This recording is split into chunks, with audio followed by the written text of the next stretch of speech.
तो चाय का दिन मनाने के लिए चाय वाला आज एक दिन पहले ही आपके बीच में आ गया है। ভারতের প্রধানমন্ত্রী নরেন্দ্র মোদী নিজেকে চাওয়ালা হিসেবে অভিহিত করেছেন। বুধবার ইতালির রাজধানী রোমে জাতিসংঘের খাদ্য ও কৃষি সংস্থা সদর দপ্তরে আয়োজিত এক অনুষ্ঠানে অংশ নেন তিনি। সেখানে উপস্থিত শ্রোতাদের উদ্দেশ্যে তিনি বলেন, আপনাদের সামনে চাওয়ালা উপস্থিত হয়েছে। ভারতীয় সংবাদ মাধ্যম এনডিটিভির এক প্রতিবেদন থেকে এ তথ্য জানা যায়।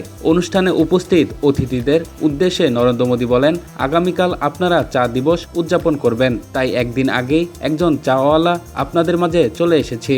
ভারতের চায়ের বৈচিত্র্য যেমন বিস্তৃত, তেমনি এর শক্তিও অনেক বড়। তার এই বক্তব্যে উপস্থিতদের মধ্যে হাস্যরসের সৃষ্টি হয় এবং তারা করতালির মাধ্যমে প্রতিক্রিয়া জানান। ভারতের চায়ের প্রশংসা করে মোদি বলেন, ভারতের চায়ের বৈচিত্র্য অনেক বিস্তৃত। ভারতের চায়ের শক্তিও অসাধারণ। গত 15 মে শুরু হওয়া 5 দিন সফরে অংশ হিসেবে মোদি সংযুক্ত আরব আমিরাত, নেদারল্যান্ডস, সুইডেন, নরওয়ে ও ইতালি সফর করেন। রোম সফরকালে মোদিকে 2026 সালের মর্যাদাপূর্ণ এগ্রিকোলা মডেলের প্রদান করে FAO। এই সম্মাননা গ্রহণ করে মোদি বলেন, এটি শুধু তার ব্যক্তিগত অর্জন নয়, বরং ভারতের কোটি কোটি কৃষক, পশুপালক, জেলে, কৃষি বিজ্ঞানী ও শ্রমজীবী মানুষের প্রতি সম্মান।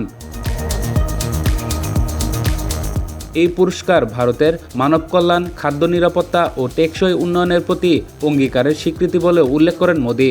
মোদি যখন ছোট ছিলেন তখন তিনি গুজরাটের এক রেল স্টেশনে চা বিক্রি করতেন।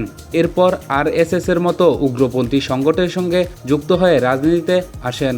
2014 সালে তিনি প্রথমবার প্রধানমন্ত্রী হন। এরপর টানা 3 বার মোদি প্রধানমন্ত্রী হয়ে অনন্য কীর্তি গড়েছেন। প্রধানমন্ত্রী হওয়ার আগে তিনি গুজরাটের মুখ্যমন্ত্রী ছিলেন। তার শাসনামলে গুজরাটে হয় ইতিহাসের অন্যতম নৃশংস হত্যাকাণ্ড। এতে হাজার হাজার মুসলিম প্রাণ হারিয়েছিলেন।